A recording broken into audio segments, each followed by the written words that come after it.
There are names whispered in the corners of old journals, names scratched out in ink as if knowing them too long might open something that should remain buried. One of those names is Timothy Caldwell. If you've never heard it before, it's because someone didn't want you to. Hit that subscribe button and comment below what state you're listening from. Now listen carefully. In 1865, just after the smoke of war cleared over Missouri, an 8-year-old boy arrived at a farm with eyes that didn't match his age and a silence that felt strategic.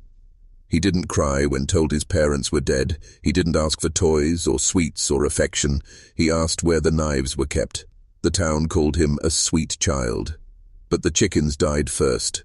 Then a girl drowned in 18 inches of water, face down, arms limp. Then came the old man who slipped from the bluffs he'd climbed for decades without incident. Always Timothy was nearby, always polite, always watching.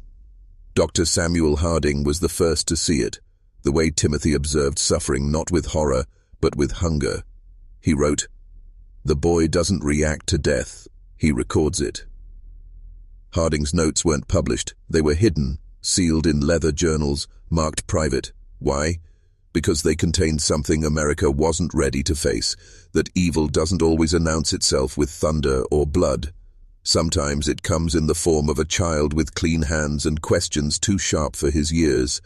This isn't about folklore. It's not about demonic possession or ghost stories told around firelight. This is about the kind of intelligence that terrifies scientists, the kind that feels more like simulation than soul. Timothy Caldwell was a mirror the town of Sedalia refused to look into, and yet for 6 long months he reflected everything they feared: perfect obedience without empathy, flawless memory without morality. This is a descent into a mind science couldn't explain. A child untouched by nurture, guided by something older, colder, not possessed, not mad, something else, something calculated. If you think childhood is innocence, keep watching. If you think evil wears a scowl, think again. Timothy Caldwell smiled, but that smile never reached his eyes. You're about to fall through a crack in history, one the authorities tried to seal. But the truth doesn't rot. It waits. Now ask yourself, what happens when a child learns the value of pain before love? The Caldwell farm sat low in a valley, the kind of place that absorbed secrets like soil absorbs blood. Timothy arrived in the spring of 1866, carrying only a cloth bag and a look that unsettled even the most hardened neighbors. He spoke in complete sentences, he worked without complaint, and when he looked at you, it felt less like being seen and more like being measured. His Uncle Thomas, a bitter man wrecked by war and debt, welcomed the boy not out of love but utility. And his wife Sarah had long since buried whatever tenderness she once possessed. They treated Timothy with routine discipline, neither cruel nor warm. But the boy never rebelled, never cried. He accepted punishment with a quiet that was more eerie than respectful. It didn't take long for strange things to start happening. Livestock died without visible wounds. Birds refused to cross onto Caldwell land. Children said they had dreams of a pale boy in the woods, watching them but never speaking. One girl woke screaming, insisting the boy had been in her room just standing at the foot of her bed with a dead rabbit in his hands. But it wasn't until the body of Mary Fletcher was found face down in the creek that the whispering turned into fear. Timothy had discovered her. He said he was looking for a missing calf. His description of the scene was unusually precise. The angle of her limbs, the color of the water, even the exact snag where her dress had caught. And yet, his eyes were dry, his voice steady.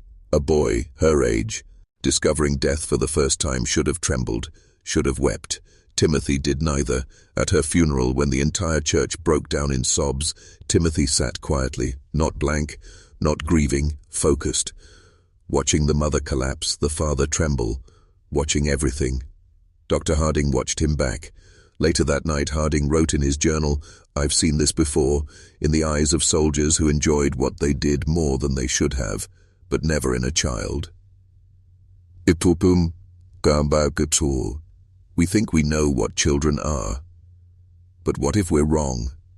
What if the mind isn't born blank, but already etched with something old? And what if Timothy Caldwell wasn't born at all? but placed.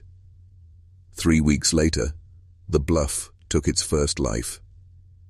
Henrik Len had climbed Devil's Bluff nearly every week for years, checking on wild beehives nestled in the crags. Locals joked he knew every stone and root better than his own kitchen. He never slipped, never stumbled, until he did. They found him broken at the bottom, limbs twisted unnaturally, neck snapped clean. Dr. Harding examined the body himself. The verdict was simple: massive trauma, instant death. But that wasn't the part that troubled him. It was the bees. Dead bees, dozens of them, scattered around the impact site, not near the hive, not on the path, just around the corpse, as if drawn there or placed. And the hives? Still, undisturbed, calm, like nothing had happened. And again, Timothy Caldwell had been the first to find him. Again, with a perfect story. He'd seen Henrik's hat caught on a bush, called out, received no answer, climbed down to look, polite, brave, helpful.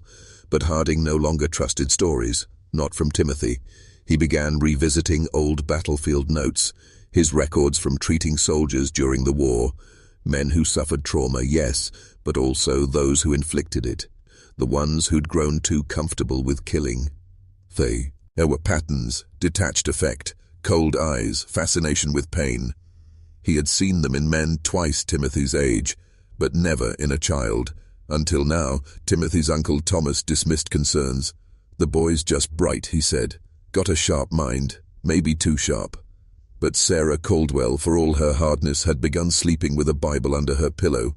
"He watches me when he thinks I'm not looking," she whispered to Harding one day, "like he's waiting for something to happen, or making it happen."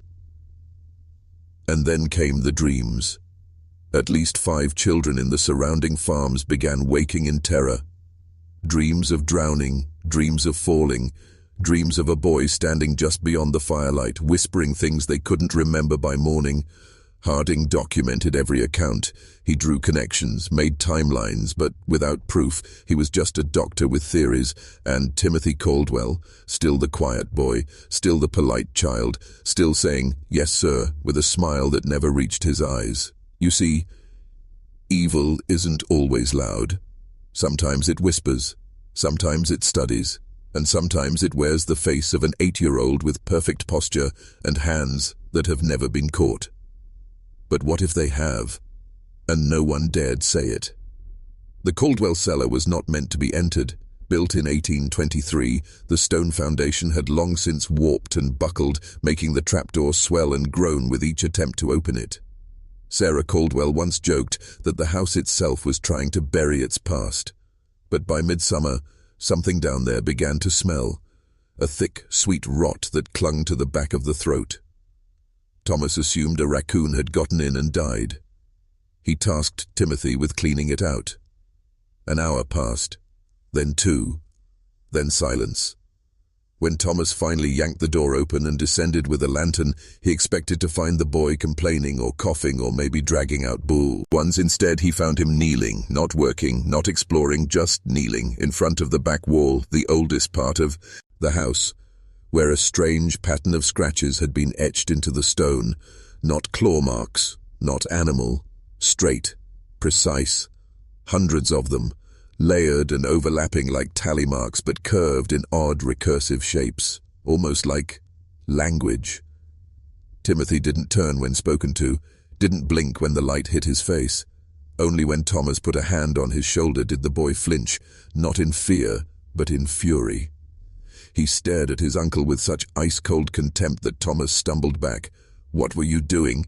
he asked. Timothy said nothing. He simply stood, wiped his knees, and walked up the stairs. The smell remained. Dr. Harding, now well beyond suspicion and deep into obsession, convinced Sarah to let him examine the cellar. What he found disturbed him deeply. Animal bones, dozens, some clearly chicken or rat, others too large. A rusted tin pail filled with feathers and teeth. And the symbols, they weren't just on the wall, they were under the dirt too. Carved into the floor beams, the support struts, even the bottom of the stairs. Harding traced one of them onto a page in his notebook and later sent it to a colleague in Boston. a man familiar with ancient languages.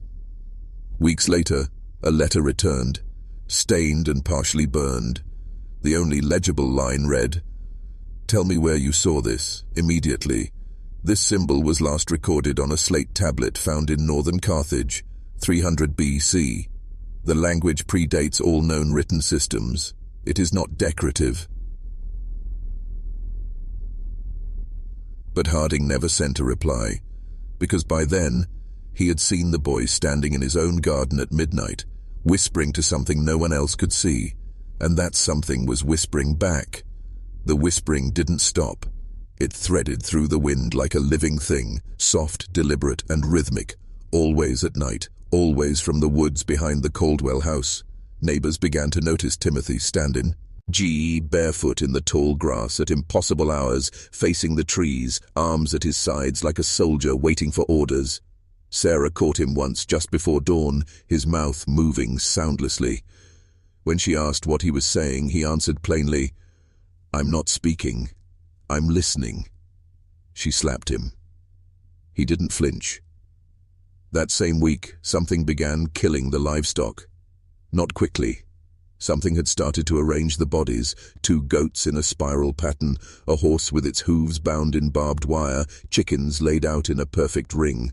There was no blood trail, no paw prints, just silence and aftermath, and on the barn door, carved deep into the wood, the same ancient symbol from the cellar wall.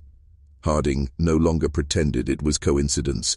He poured through his patient logs from the war, the psychological reports of shell-shocked soldiers who claimed they had heard voices, seen impossible things. A few of those men had sketched spirals in the margins, similar ones. Some claimed they were instructions. Others said they had to complete the circle before it noticed them. Harding asked Sarah for Timothy's birth records. She hesitated. When pressed, she confessed that she'd never seen a birth certificate. Timothy had been left with them 7 years prior, after her sister's sudden death. No formal adoption, no medical file, just a bundled boy and a short note written in smeared ink. "His name is Timothy. Never let him speak Latin." She had thought it was a joke, a relic of her sister's religious mania, until that night. July 17th, 1847. When Timothy was discovered in the root cellar again, this time surrounded by candles arranged in a perfect 12-pointed star. Scratched into the floor in chalk and bone, he was reciting something under his breath, not English, not Latin, something older. Thomas tried to pull him away, but the boy's skin was hot to the touch, blistering like metal left in fire. His eyes had rolled back white, but his mouth still moved, speaking syllables no one should have known. The cellar walls began to groan. A light bulb shattered upstairs, and then silence. Timothy collapsed. When he awoke, he was smiling, calm, blank. Harding knew then what no one else wanted to say aloud. Timothy hadn't been learning something ancient. He had always known it, and now it was remembering him too. They locked the cellar, nailed it shut with iron spikes, salted the floorboards above it, and placed a crucifix on every entry point of the house. Harding, now living in the guest room, slept with a lantern burning and a pistol in hand. He wasn't sure what frightened him more, the symbols, the strange deaths, or the possibility that none of this was new. Because Timothy was changing. He no longer answered to his name, no longer ate full meals. He would sit by the fireplace for hours, not reading or resting, but waiting, as if counting something invisible. His voice, when he did speak, had lost its boyish rhythm. It was deeper, slower, and filled with something old, like his words weren't his own, but echoes. Harding performed a private examination under the guise of a fever check. What he found horrified him.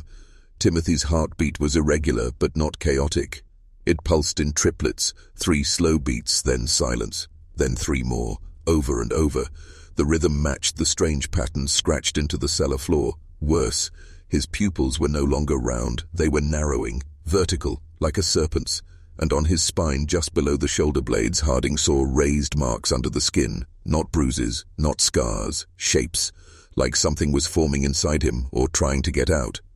That evening Sarah broke down, told Harding everything, about the note, about her sister's obsession with a cult that traced its beliefs to pre-Roman Tunisia, how she had claimed she was chosen to carry something forward, a bloodline, a language, a task.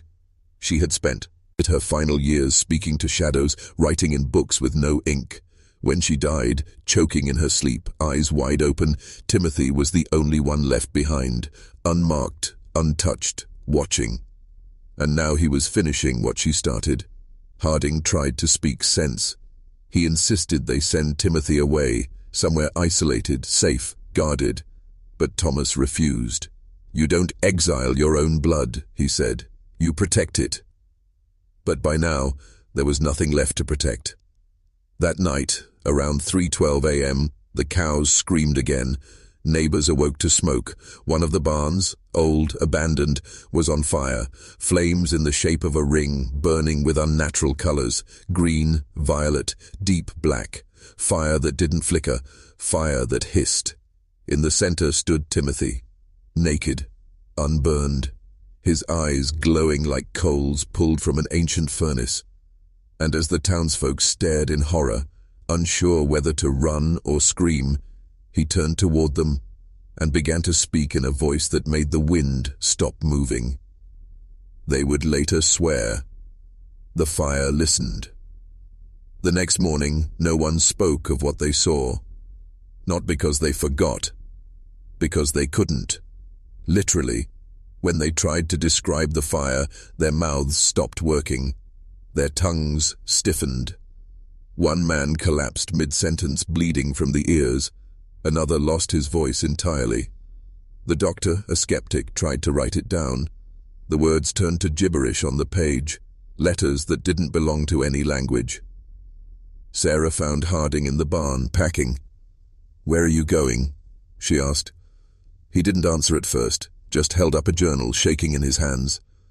"This symbol," he said, pointing to a crude drawing Timothy had made of the spiral with 13 inward-turning marks. "I've seen it before." "Where?"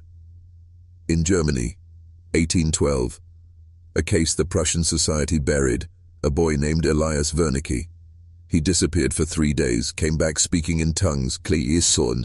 Aimed, he saw a city beneath the soil where time ran backward, same spiral, same symptoms.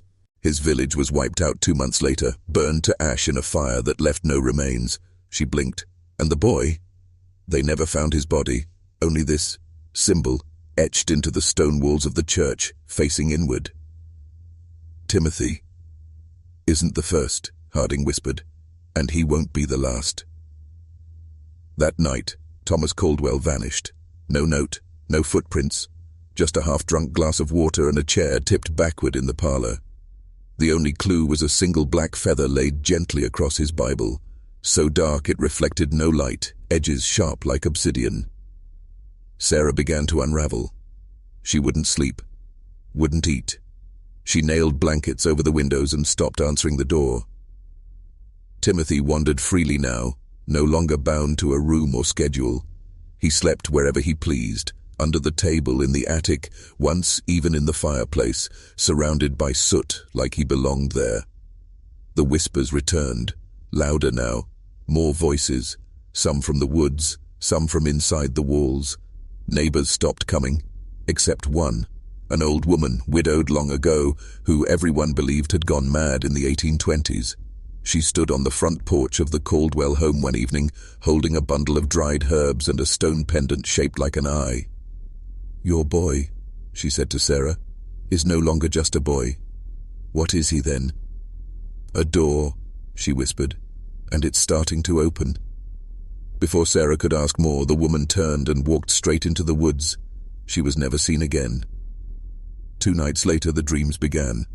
Not just for Sarah, for the whole valley. Shared visions, impossible yet identical. Children woke up screaming. Grown men refused to sleep, whispering of vast staircases descending into the earth, of laughter without mouths, of eyes behind the walls of reality, watching, waiting. Sarah's dream was the worst. In it, she stood at the cellar door, but it wasn't wood anymore.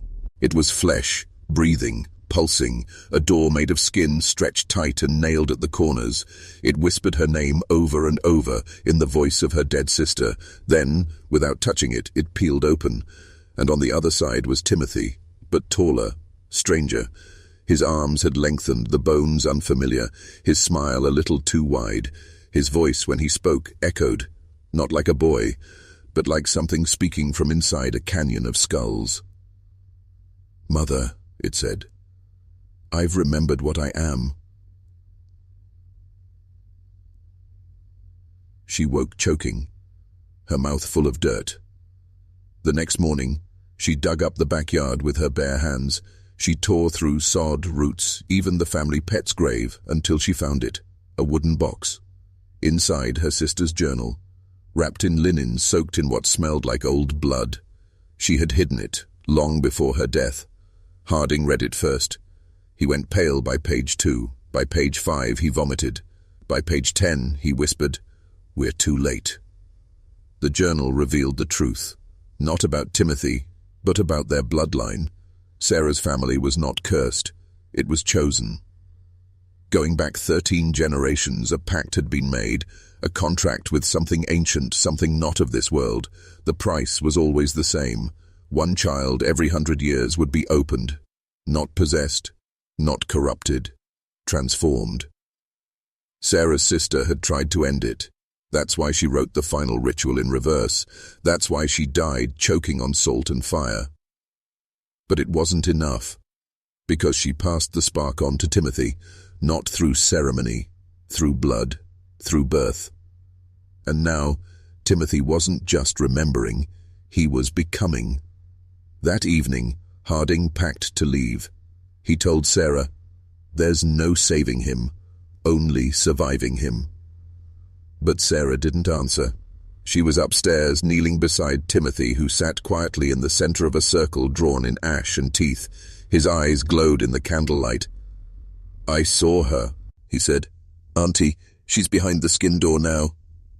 Sarah wept. "What did she say?"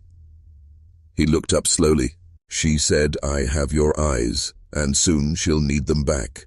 At 3:17 a.m., every mirror in the Caldwell house cracked at the same time, not shattered, cracked, horizontally, as if something had passed through them, clean and silent.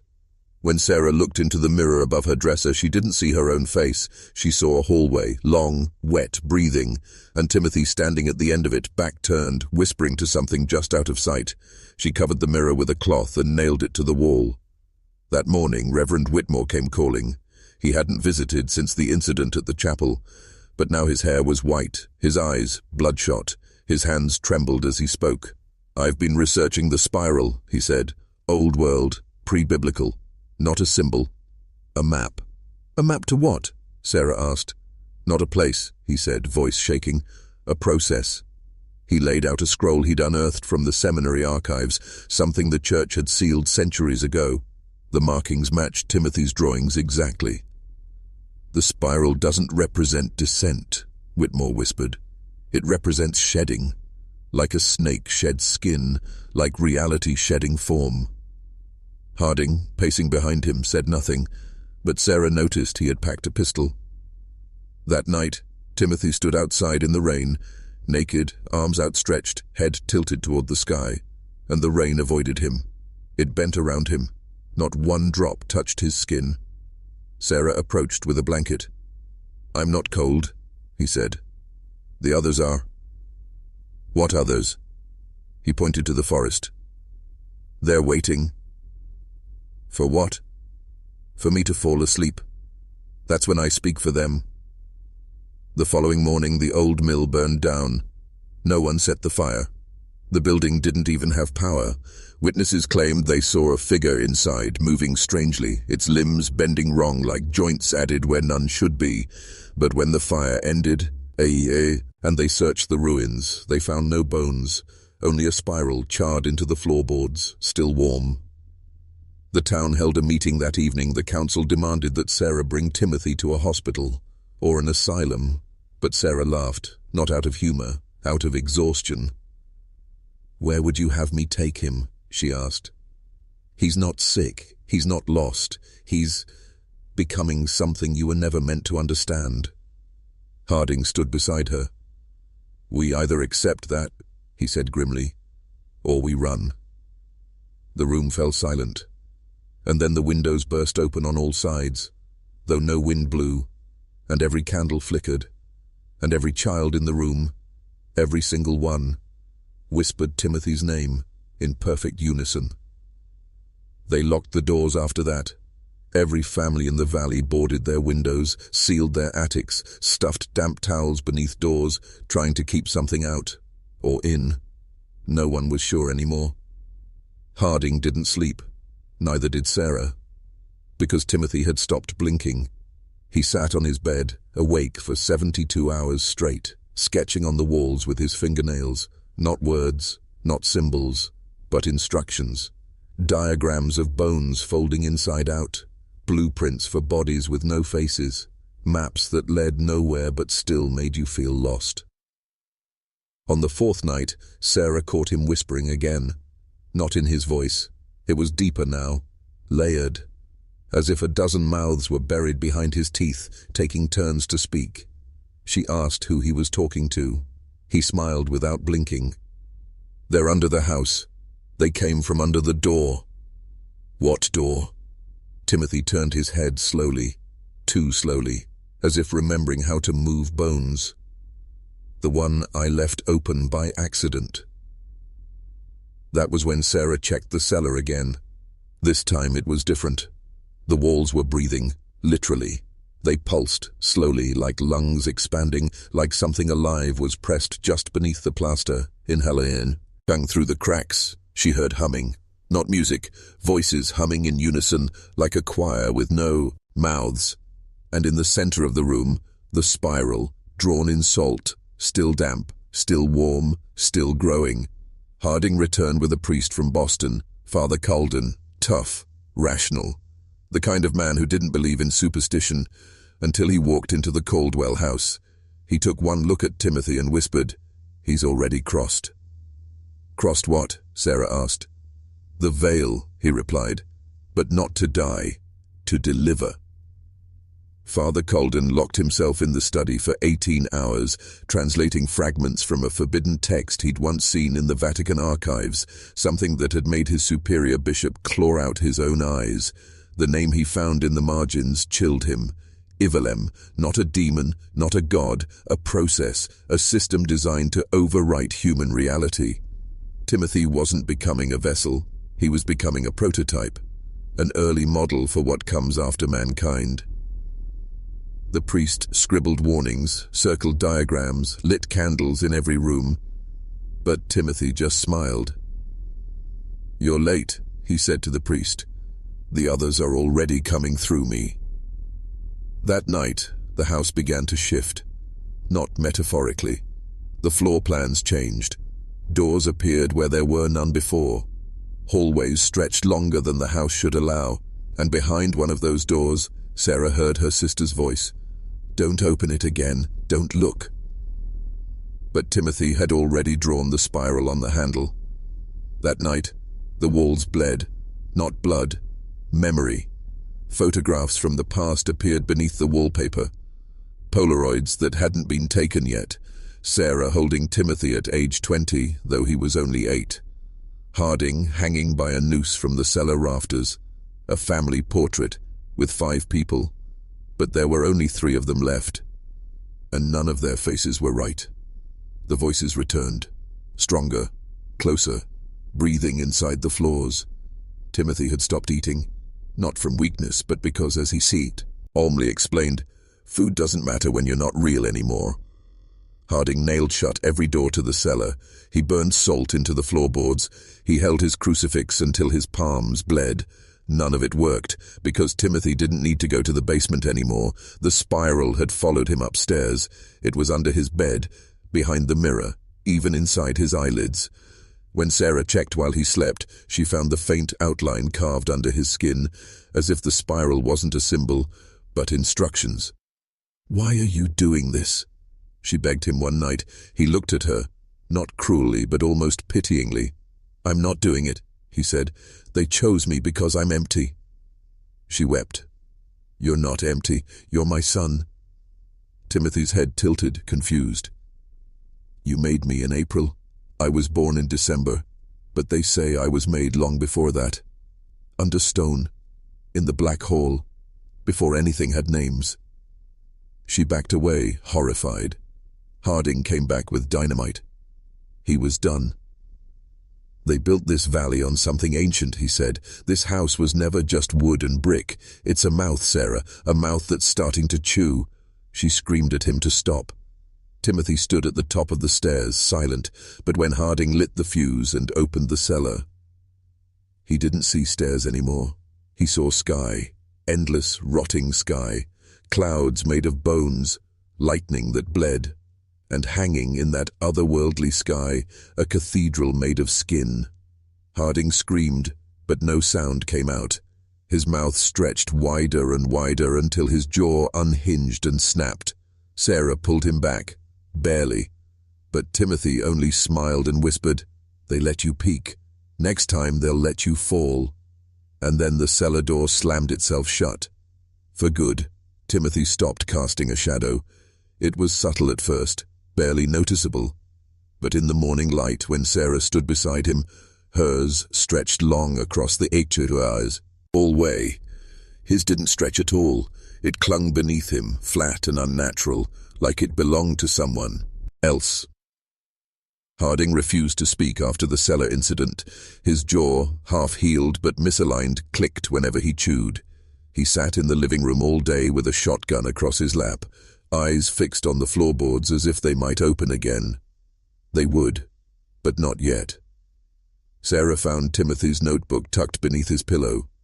No drawings now, just phrases, over and over, repeated like a mantra. They are not gods. They are not dead. They are what comes next. I am becoming. On the back page, a single word written backward. Evilaya. She flipped it in the mirror. Ravil.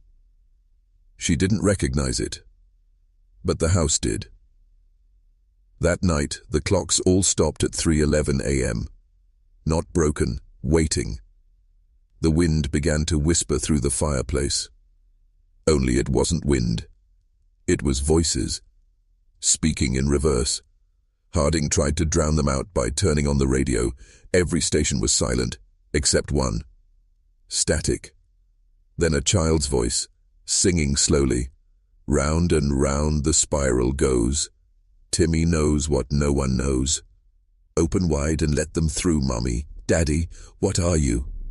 Sarah smashed the radio. It didn't help. From upstairs came the sound of footsteps, not heavy, but many, like a crowd walking barefoot through dust. She rushed into Timothy's room. He was gone. But in his place, sprawled across the floor, was a spiral drawn in teeth.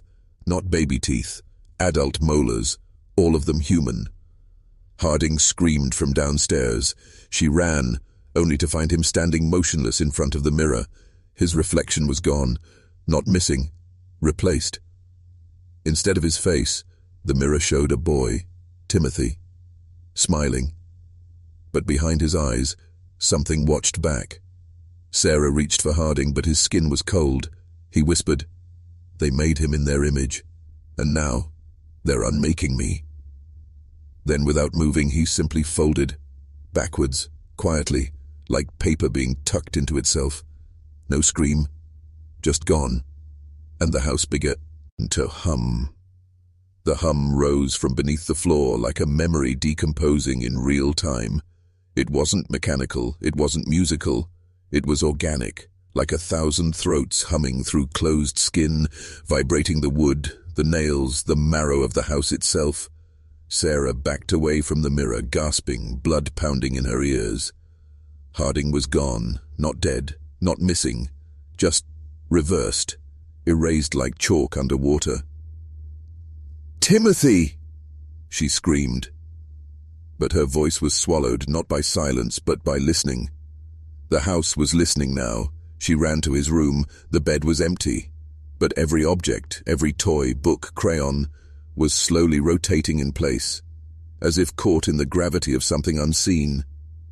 In the center of the room, a pool of ink bubbled up through the floorboards. Then, footsteps behind her, she turned. It was Timothy. He stood there shirtless, eyes wide, ribs sharp like prison bars.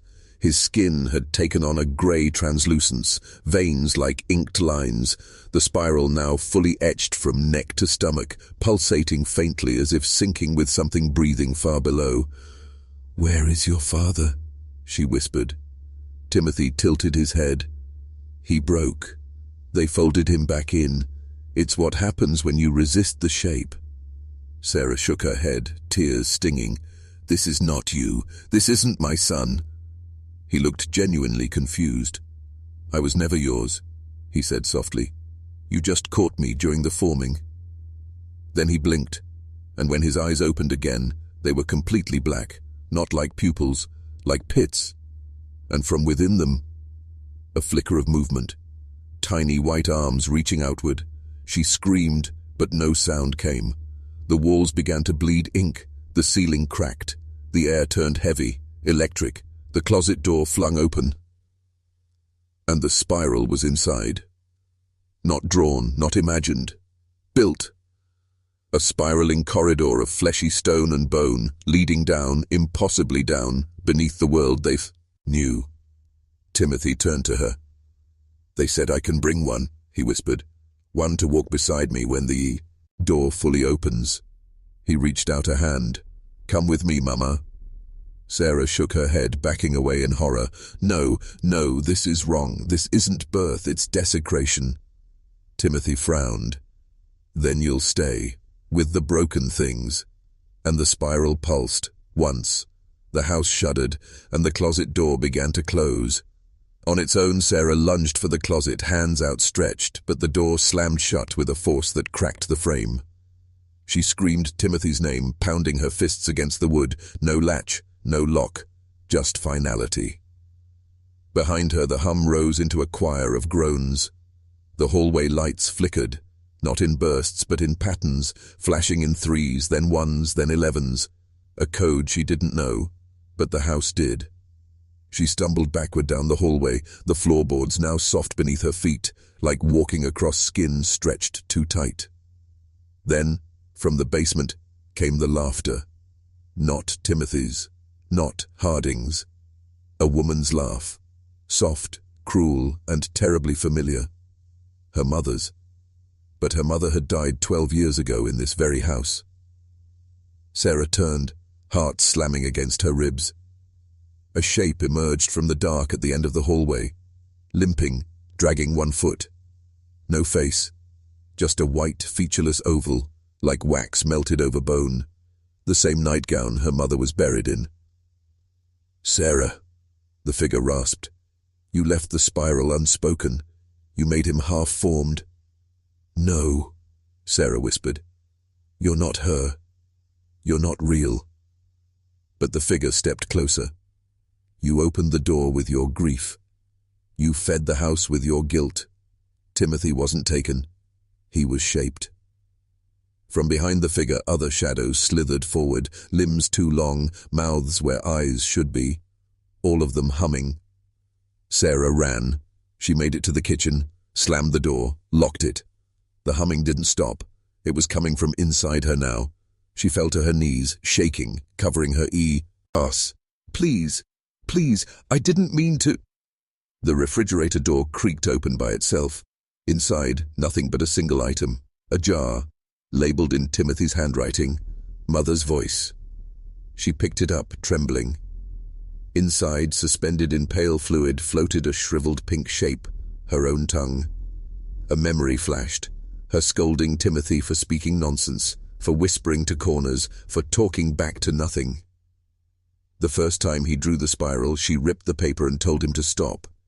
She thought she'd won. But the spiral never stopped. It just found another way in. From the pantry door, a voice, his voice, whispered, "Now it's your turn to listen." The door creaked open, and the humming became words.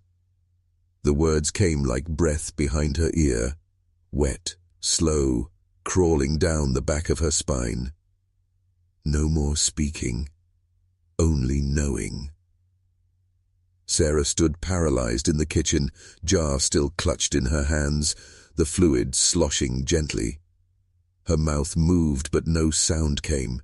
She tried to scream, to pray, to beg, but the words were gone, hollowed out.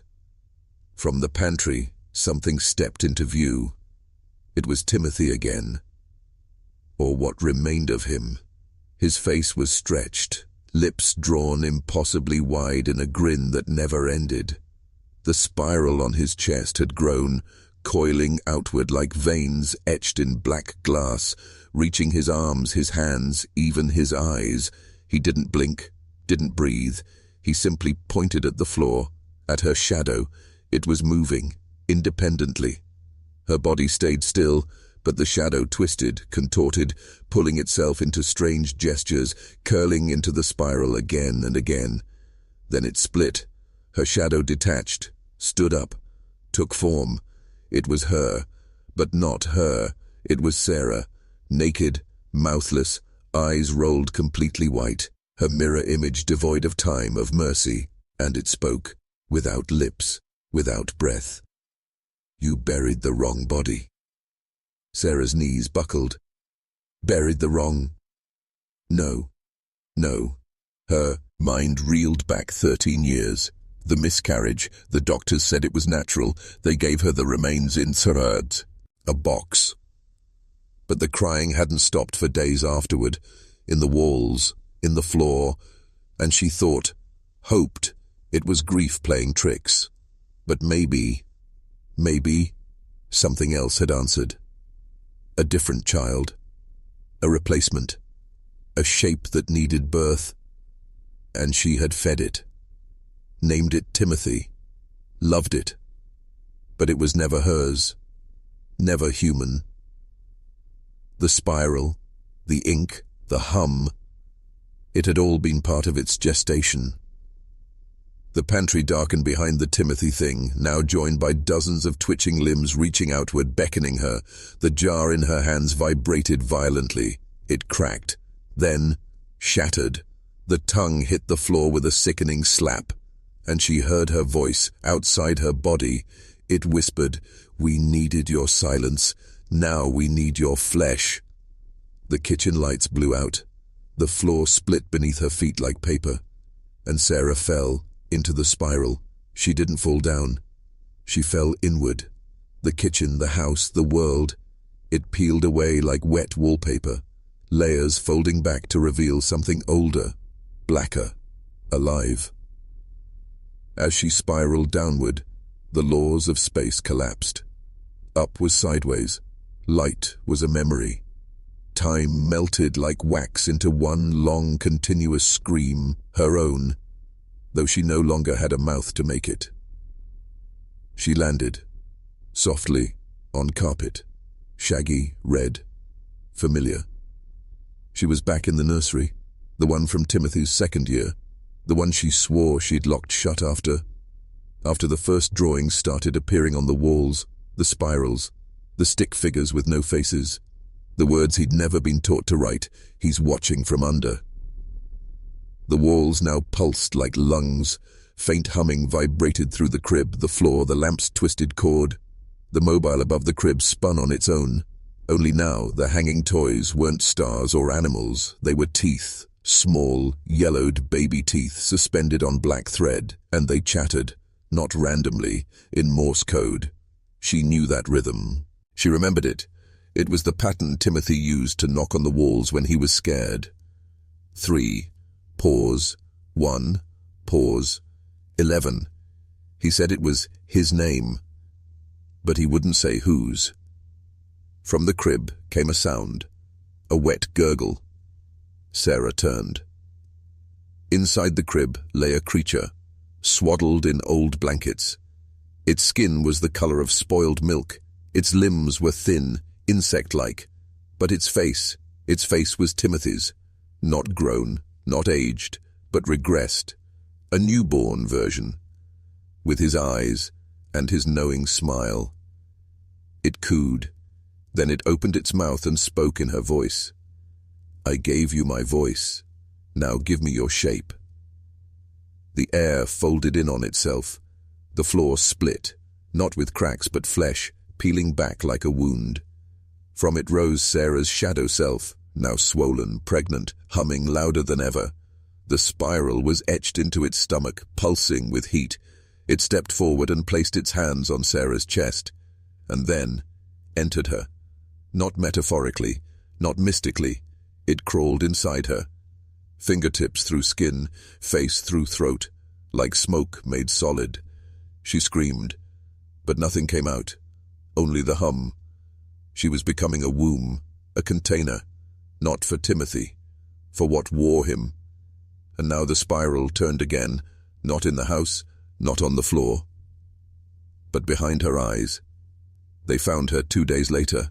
Sarah Caldwell was wandering barefoot in the woods, 40 miles from her home, dressed in a nightgown soaked through with blood, not hers. Her fingernails were torn to the quick, her eyes sunburn red from staring into light that wasn't there. She didn't speak. She didn't blink. She just kept whispering numbers. 3, 1, 11, 3, 1, 11. Over and over again. The sheriff who found her said she was trying to dig something out of her belly with a rock. They sedated her on sight. By the time she arrived at the sanatorium in Bangor, her mouth had sealed shut, not stitched, not tape, just closed, fused, as though her body had decided she'd said enough. Doctors called it catatonia. Reverend Clay called it a warning. He'd been quiet since the incident at the church, but the sight of Sarah, now a ghost of a woman who once sang in the choir, shook him into action. He pulled out an old book from his father's trunk, one the church had told him never to read. Black cover, no title, just a spiral etched deep into the leather. Inside, drawings of things with too many limbs, eyes where no eyes should be, and children described as keys to the lock beneath. And then, on page 113, he found something that turned his blood to ice. A sketch of Timothy, the same face, the same eyes, the same calm. But the book was dated 1811, 60 years before the boy was born. The caption beneath the drawing read, "He returns every third generation, always in the form of a son. The vessel is human. What rides inside is not." Clay slammed the book shut. But it was too late. The humming started again. Not outside, not even in the walls. In him. A vibration beneath his breastbone. His own blood pulsing out the code. 3, 1, 11. It wasn't a number. It was a command. A cycle. A ritual. And it had begun again. Sarah wasn't insane. She was open. An antenna. And whatever she had seen in the nursery, whatever had crawled out of her son, was no longer trapped in dreams or drawings. It had tasted her. It had found the door. And now, it was knocking. From inside the town, it started with the mirrors, in every home at the same hour, 3:11 a.m. Reflections began to shift. Not dramatically, not at first. A smile a little too wide, eyes lingering too long, shadows that didn't belong to the person standing there. In one house, a man watched himself walk away while he stayed still. In another, a child asked why the lady in the mirror kept blinking when she didn't. The town of Ashford grew quieter by the day. People stopped answering their doors, curtains stayed drawn, and still the humming deepened, not in the air, not in the trees, but in their bones. Hit that subscribe button and comment below what state you're watching from, because Ashford's spiral isn't just local, and it's spreading. Reverend Clay knew what was happening. He'd read further into the forbidden pages. The spiral wasn't a symbol, it was a map. A sequence designed to bend perception, to retrain the soul, and Timothy had been its carrier. A seed planted in grief, watered in silence, harvested in trust. The book had described it as a mirror birth, a child made from the other side. And now that child was fully grown, not in body but in function. Timothy was no longer a boy. He was a medium, a crack in the wall between the seen and the unseen, and through him they were coming. Clay returned to the church, but the sanctuary was wrong now. Tilted. The cross on the altar was upside down, not turned but grown that way. Wood warped, nails twisted into spirals. The choir loft bled wax.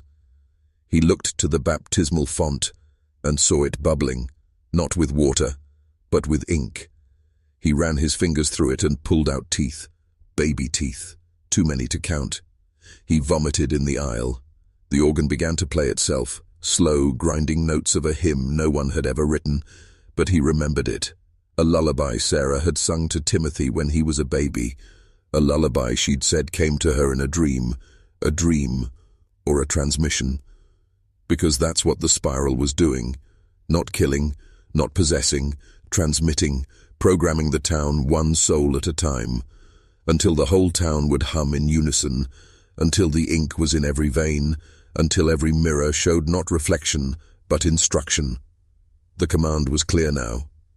3, 1, 11. The final phase was coming, and this time it wouldn't stop at Ashford. It happened at precisely 3:11 a.m. on November the 3rd. Every clock in Ashford stopped, not slowed, not delayed, stopped. Across homes, churches, farms, even the abandoned paper mill, time itself bent in seas. I lent obedience, and then they began to move. The townspeople, eyes wide open, yet utterly blank. One by one they rose from their beds in perfect synchronicity. Infants, elderly, the blind, the lame, even the comatose, all walking in silence, barefoot, toward the woods. Hit that subscribe button and comment below what state you're watching from, because if your clocks ever stop at 3:11, you may already be next. From above, it would have looked like a spiral, a perfect living spiral, unfolding from the center of Ashford, curling outward like a blooming flower made of flesh. At its center, the old Fairchild nursery, but no structure remained. The building had collapsed weeks ago under mysterious circumstances, yet here it was again, fully intact. Standing proud, windows lit from within, though no electricity had been restored to that part of town. Reverend Clay watched from the belfry with binoculars, his hands trembling, lips dry. He hadn't slept in 4 days. He'd stopped praying. There was no point. He finally understood. The nursery hadn't just housed children. It had been a womb, a chrysalis, and now the spiral was hatching. From the woods came the sound of weeping. Dozens of voices, young yet hollow. Not the cries of pain, but of recognition. They were calling to something, and then a single figure stepped out from the woods. It was Timothy, no longer a child, not even a teenager. Something taller, leaner, bones too long, spine too straight, mouth too still. He didn't blink, he didn't smile, his eyes were completely white. Not rolled back, just white, empty. He raised his hand, and the townspeople stopped. Silence. Then from their mouths, all at once, the phrase, "Welcome, conduit." The ground beneath them split, not violently but surgically, like a zipper being opened down the middle of the earth. From the chasm rose not fire, not smoke, but light, black light. A shimmering dark that consumed illumination. Not the absence of color, but a reversal, a signal. And in that signal was a shape. Tall, thin, wearing something like skin, but older than flesh, eyes like turning gears. It stepped forward. Timothy knelt, the others followed. Even the trees bent slightly as if obeying the presence. The ritual was complete. The spiral had opened, and the first emissary had crossed through. No alarms were raised, no sirens wailed. The town's emergency systems had failed precisely 30 seconds before the spiral formed. The police radios, dead, phone lines, static. Even the backup generators, fail-safes built after the 1876 fire, refused to start. It was as if every machine, every wire, every man-made whisper of control had been silenced in anticipation. Hit that subscribe button and comment below what state you're watching from, because what happened next has never been spoken outside of Ashford until now. Reverend Clay, still perched in the belfry, could only mutter scripture through cracked lips. Not in defiance, not in hope, but out of reflex, like a dying animal twitching. And the stars shall fall from the sky, and the powers of heaven shall be shaken. Down below the spiral glowed with a pulsing cadence, synchronized with the townspeople's breath. Inhale, exhale, glimmer, fade. And Timothy, no, what once was Timothy, began to move again. The emissary followed, and as it stepped, the earth beneath its feet warped slightly, as though space was exhaling, accommodating its presence. They entered the resurrected nursery, but no door opened. The wall parted for them. The structure, though made of timber and stone, behaved like skin, stretching, flexing, welcoming. Inside, a sound began to pulse, not music, not language, but memory. The sound of children laughing, not in joy, but in imitation, a mimicry, something trying to sound human. Back in town, the remaining few who hadn't joined the spiral began waking up, dazed, bleeding from the nose or ears, some paralyzed, others blind, but none of them remembered walking, none remembered Wu. They'd woken in alleyways or barns or on the riverbanks. They only remembered him, Timothy, the boy who drowned and came back different. The town doctor, Robert Keene, recorded what he could. Shaking hands, voice quivering, his tapes would be found 2 decades later in the walls of the Ashford Clinic, wrapped in linen soaked with iodine. In one, he whispered, "There is no more time. There is no more Ashford. Only the spiral now." And as he finished, the sound returned. A slow, rhythmic knocking from beneath the floorboards. 4 beats. Pause. 4 beats. Pause. Then, from behind the tape recorder, "You hear it too, don't you?" The tape ends, and the lights go out. The next morning, Ashford was silent. Not quiet. Silent. No birds, no wind, no footsteps. As if the town had been pressed beneath a glass dome where time refused to move forward. Sheriff Emmett Doyle was the first to step outside.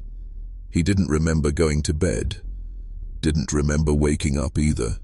One moment he was staring into the spiral, and the next he was on his porch, shotgun across his lap, shoes missing, and blood beneath his fingernails.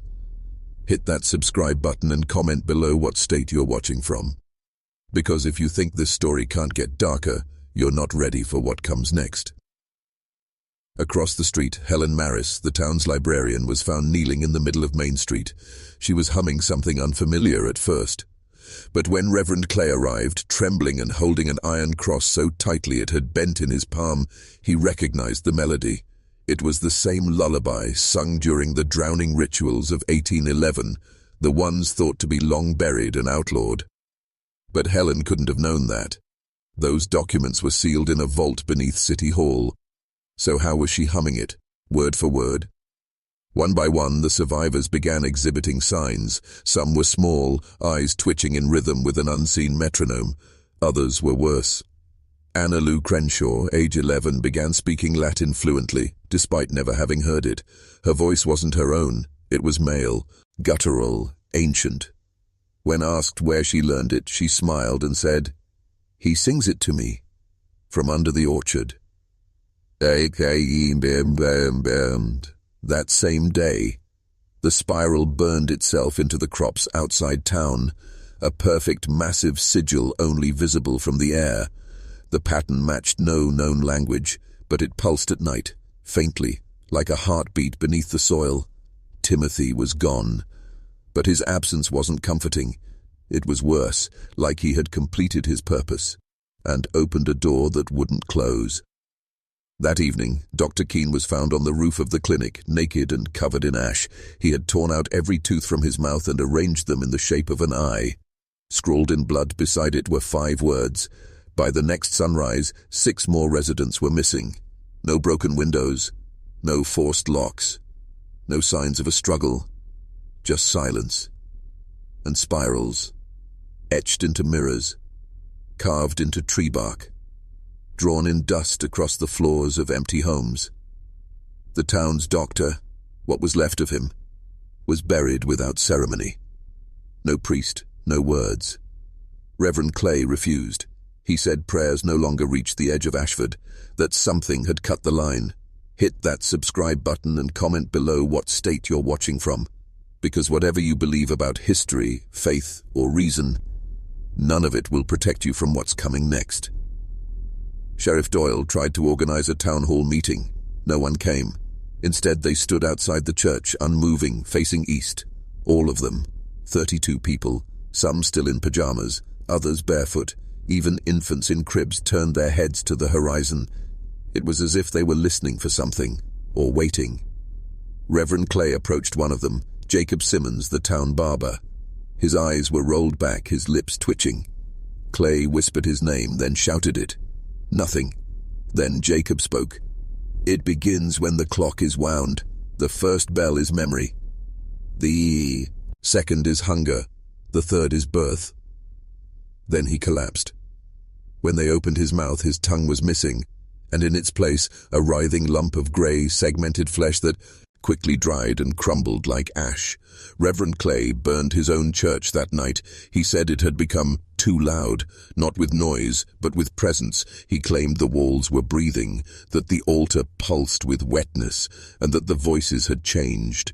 No longer whispers, but instructions. He stood barefoot in the ashes, holding a Bible that had gone entirely blank, every page empty, and declared, "We are not meant to understand the spiral. We are meant to carry it."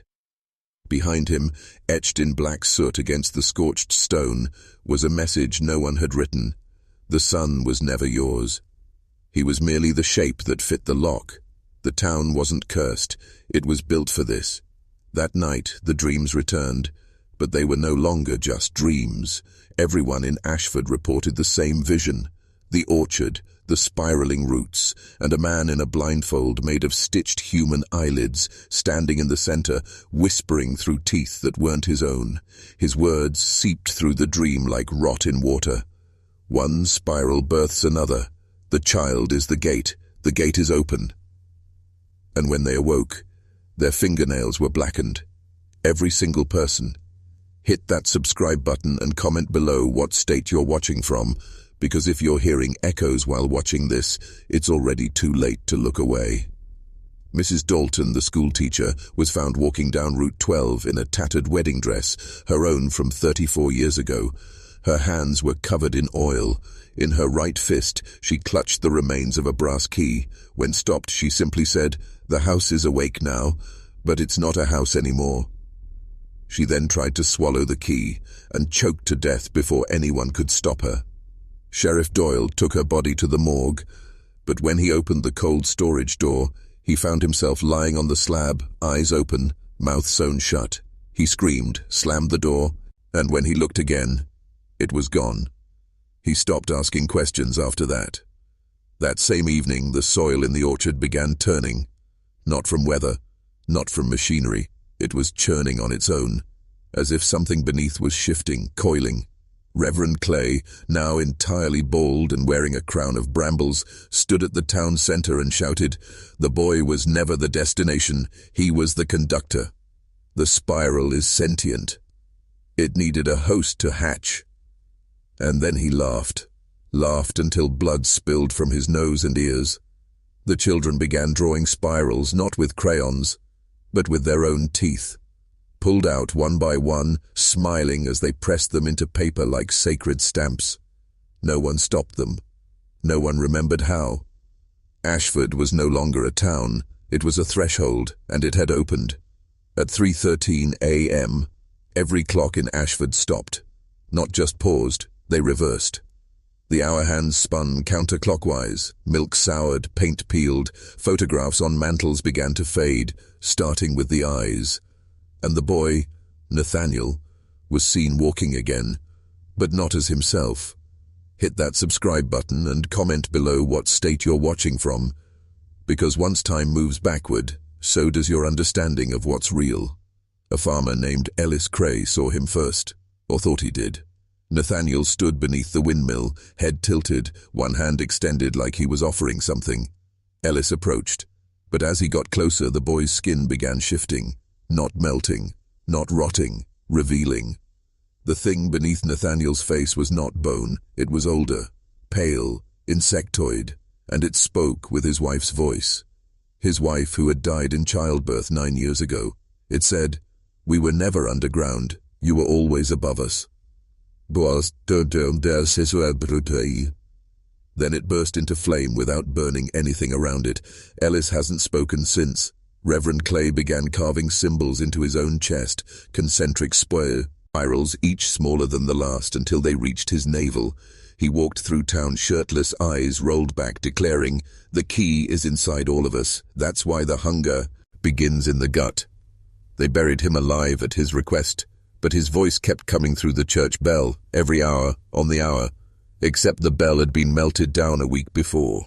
Children began speaking languages never heard before.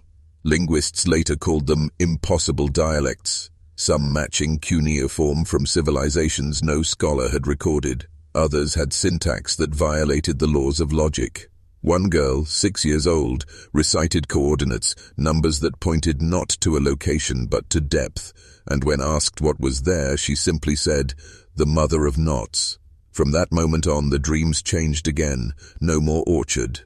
Now, an endless staircase descending into a pit of veined light and whispering vapor. At the bottom stood Nathaniel, not aged, not dead, but multiplied.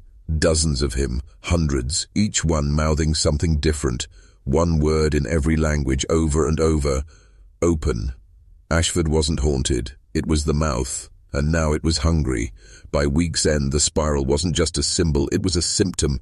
People didn't just see it anymore, they grew it, on their palms, behind their ears, beneath their tongues, and those with the marks began speaking in unison, even when separated by miles. Hit that subscribe button and comment below what state you're watching from, because if your skin ever itches in perfect circles, it may already be too late. The Ashford Town archive caught fire, not from arson, not from accident. It burned from the inside out, pages turned to ash without flame, metal drawers liquefied, and yet only one document remained untouched, a birth certificate. Nathaniel Thomas Vale, born at 6:06 a.m., December 21st, under special conditions. The attending doctor, a man named Harold Greaves, vanished a month after delivery. His body was never found, but his last known drawing was discovered decades later in a box labeled, "For the Other Side." It depicted a spiral, yes, but with vertebrae, as if the spiral was not a symbol, but a spine. Back in town, the soil in the orchard erupted like breath from a sleeping lung. Roots stretched, not down, but up, cracking through the surface like skeletal fingers. One tree at the center bent backwards, exposing a hollow where a beating sound pulsed like a second heart. The townspeople began gathering around it instinctively. Not called, not summoned, but drawn. Reverend Clay's voice came again through the wind. Not the bell this time, not the dream, but the very air. Every prayer you've ever whispered was not heard by God. It was catalogued. The spiral remembers everything. People stopped sleeping, not from fear, from compulsion. They stood still at windows, hours on end, no blinking, no movement, just watching the orchard, watching it breathe. Sheriff Doyle gouged out his own eyes with a fork, mumbling, "I see it better now." When asked what he meant, he whispered, "Vision was the enemy. The truth needs no light." That night, a second Nathaniel was seen by the river. Then a third, standing in the middle of Main Street, smiling, teeth too many. They began arriving, quietly, patiently. The spirals weren't just spreading, they were hatching. It started with the animals. Cats turned inside out but still walked. Dogs barked backwards. Yes, backwards, their mouths never opening, but the sounds echoing through basements they had never entered. Deer with no eyes wandered into town and stood motionless for hours, facing walls, their antlers slowly twisting into spirals like iron softened by heat. And still, no one ran. Hit that subscribe button and comment below what state you're watching from, because if your dreams have started ending with laughter, the spiral may already be inside you. Dr. Leland, who'd once claimed Nathaniel was medically impossible, was found dead in his home, except he wasn't dead. He was split, straight down the center, from scalp to sternum, and both halves were breathing.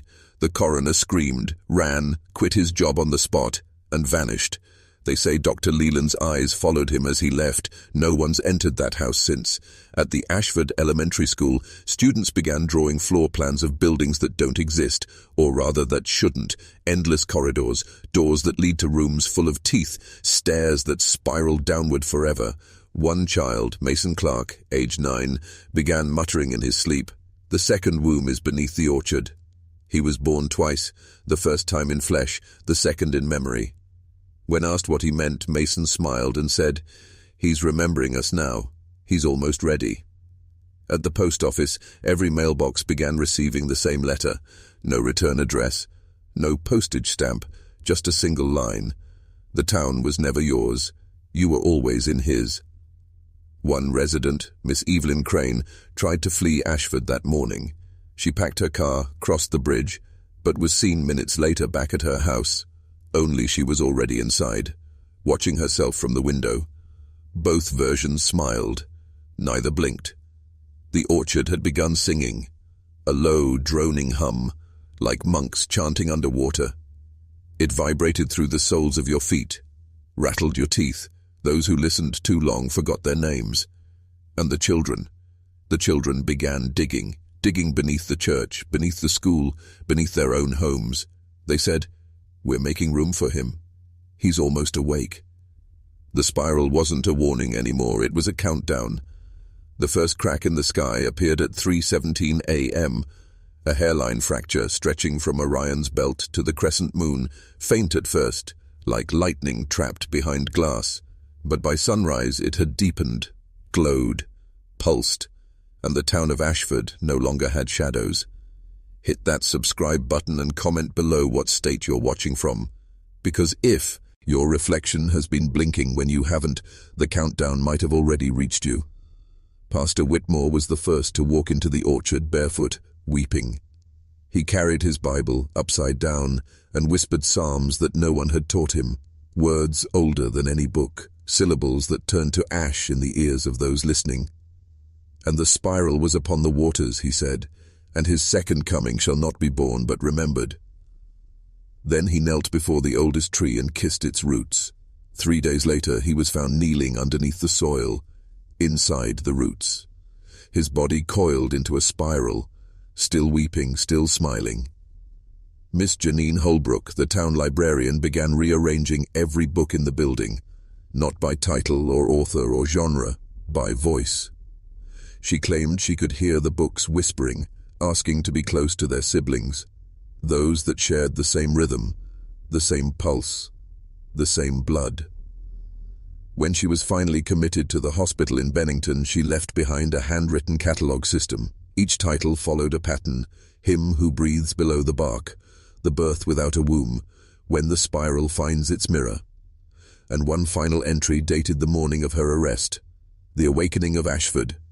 Pre-existing condition: humanity.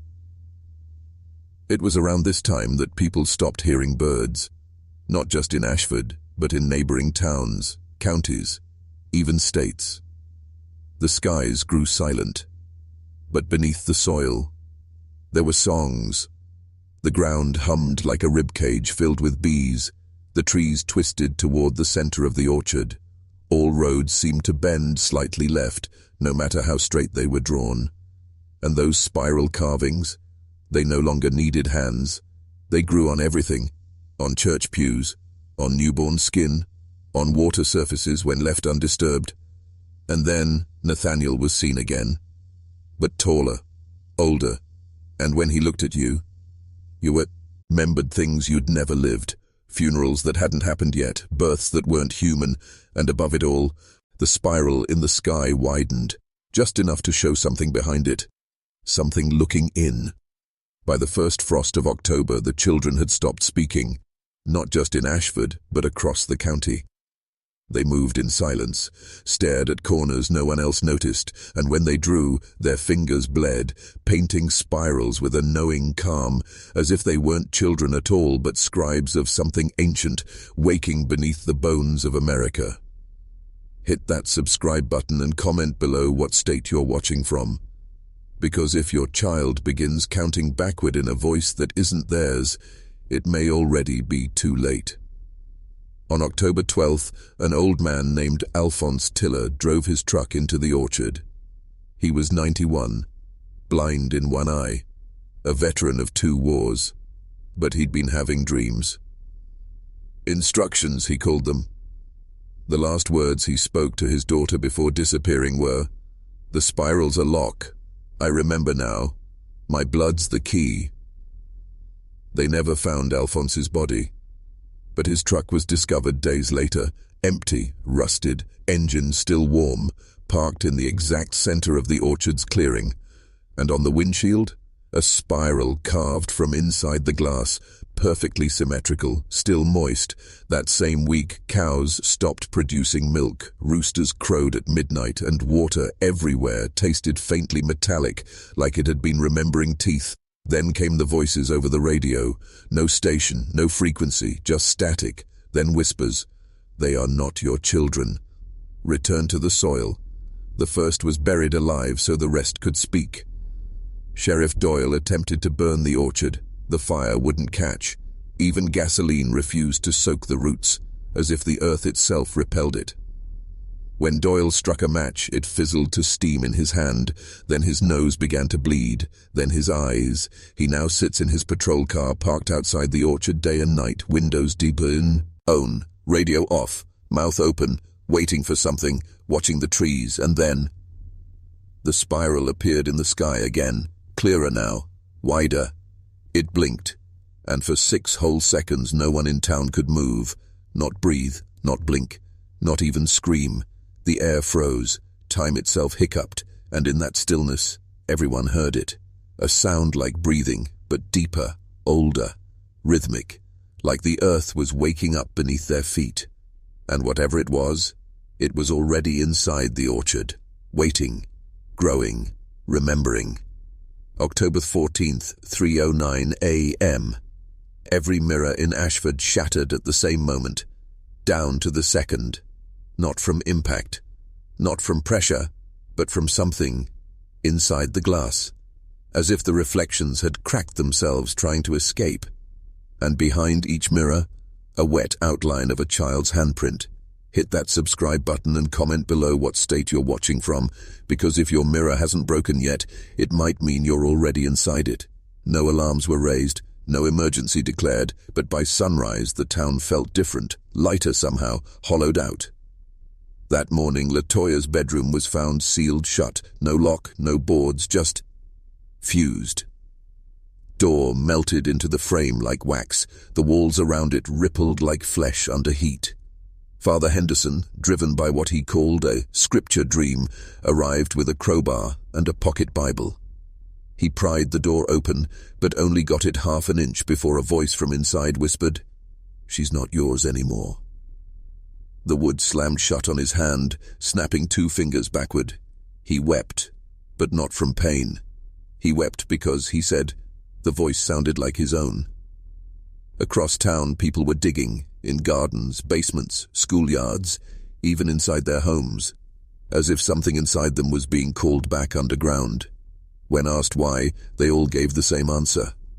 "We were promised something, a long time ago. We forgot." And at the center of it all, beneath the orchard, strange formations began to rise. Stone circles, carvings, etchings. No one could translate, but children pointed at them like they could read every line, and they smiled. It was the first time any child had smiled in weeks. LaToya's mother, exhausted and shivering, placed her ear against the wall of her daughter's sealed room and heard something breathing, not one thing but hundreds, breathing in rhythm, breathing with purpose. Later she found one of LaToya's dolls outside, sitting upright in the grass, mouth sewn shut, spiral carved into its porcelain face. Its eyes were wet, and the sky again began to pulse, but this time it wasn't just above Ashford. People as far as Albany, even Cleveland, began calling in reports of a massive spiral appearing in the night clouds, visible for exactly 66 seconds before blinking out, and underneath it, radio towers buzzed, satellites glitched, and in one brief, chilling broadcast across a dozen emergency systems, a single word was spoken: awakened. What's waking isn't just beneath Ashford, it's beneath us all. October 15th, 1:44 a.m. The town of Ashford officially ceased making phone calls, not by choice, not by outage, but because every outgoing call, whether to a neighbor, a sheriff, or a cousin in Ohio, was intercepted by a child's voice. Not Latoya's, not any living child's, a slow, toneless whisper that simply said, "She's learning, you should be too." Hit that subscribe button and comment below what state you're watching from, because if you pick up the phone and it's not your voice on the other end, you've already crossed over. That night, Father Henderson lit a fire in the Ashford chapel, not for warmth, but for cleansing. He burned every Bible in the building. Each page turned black, curled, and then burst with a hiss, as if inked in blood. When asked why, he stared blankly and answered, "The verses changed." Inside one of the hymnals, they found a new psalm, one that had never existed before. "And the girl shall split the veil with knowing eyes, and from her lips the silence shall pour like oil, until the world forgets the sound of God." At precisely 2:06 a.m., all clocks in Ashford froze. But people kept moving. Except they weren't sure they were still themselves. Reports came in of families eating meals in perfect synchronization, blinking together, chewing in rhythm, sipping water in identical movements. A man was seen standing in his front yard, staring up, unmoving for 3 hours straight. When his wife touched his shoulder, he turned and said, "She's almost finished writing it." What is she writing? The replacement. All across town, writing began appearing in strange places. Not graffiti, etched, on bones buried in the cemetery, on teeth pulled from children's mouths, on the undersides of leaves in the orchard. The characters were not Latin, not Greek, not Sumerian, but familiar enough to stir nausea in those who stared too long. One teacher from the old Ashford school fell into seizures after attempting to copy it. Her last words before the convulsions began were, "It's not a language, it's a structure, a skeleton, for something that hasn't been born yet." And in the sealed room, beneath the doorframe, a steady dripping began, not water, not blood, ink, thick, black, endless, forming a spiral, growing wider. October 16th, 3:03 a.m. Ashford had no sunrise. The sun rose for the rest of Massachusetts, for Boston, for Salem, even for the outlying woods near Ashbury Ridge. But not for Ashford. There, the sky remained a bruised, permanent dusk, grey-blue like the hour just before a tornado touches down.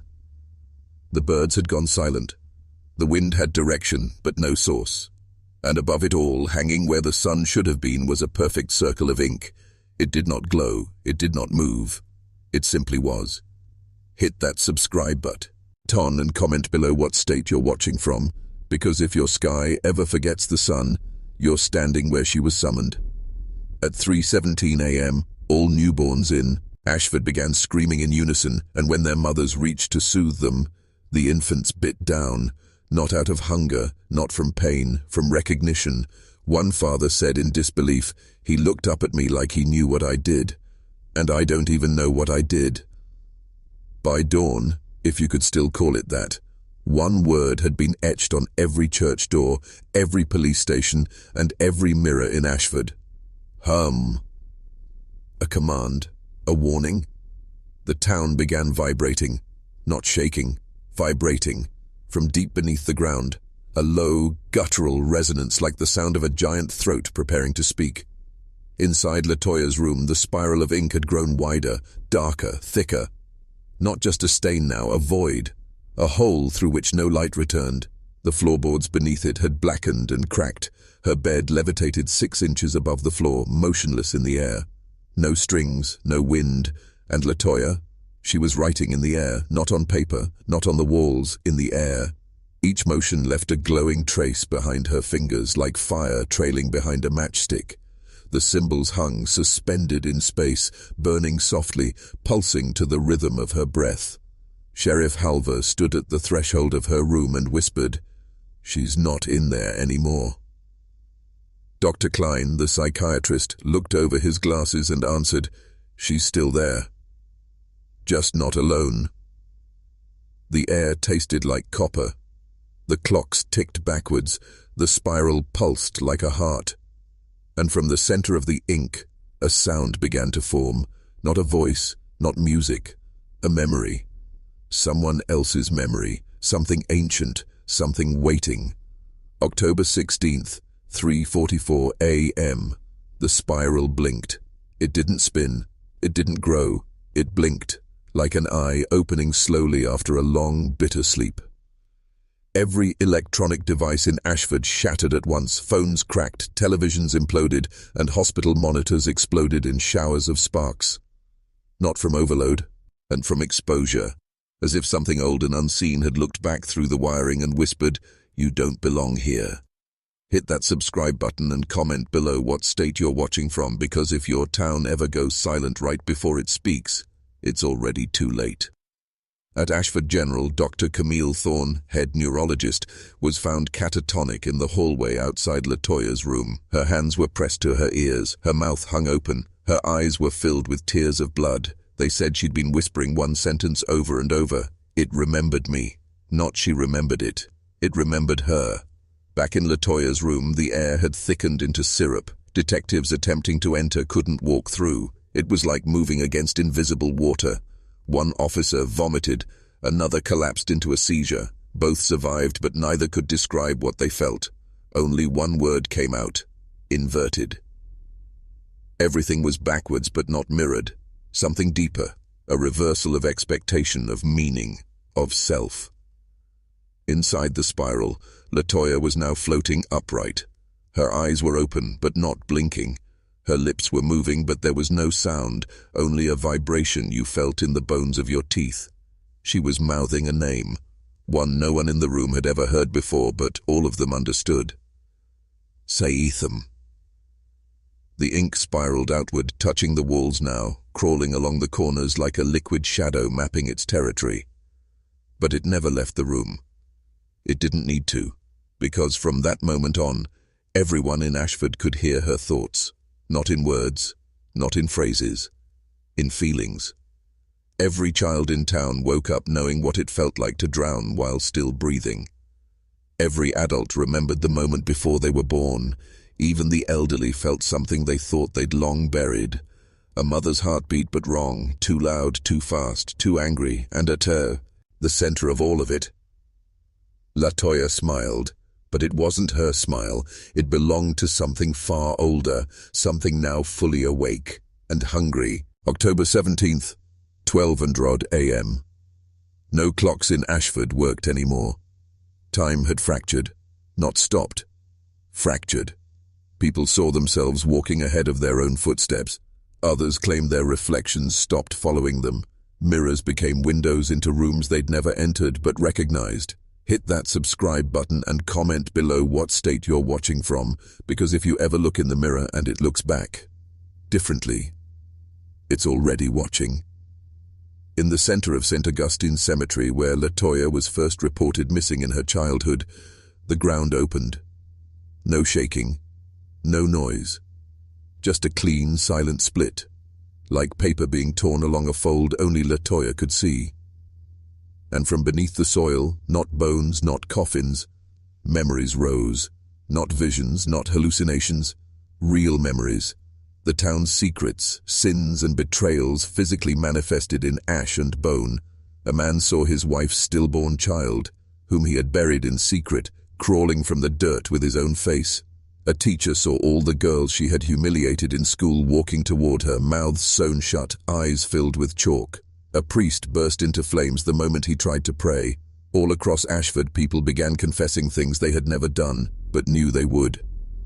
Because LaToya was no longer dreaming. She was remembering. And what she remembered, she created. In a final act of protocol desperation, the state sent in a federal response team. 8 highly trained specialists with no emotional ties to the town. They were instructed to terminate anomaly vectors at the source.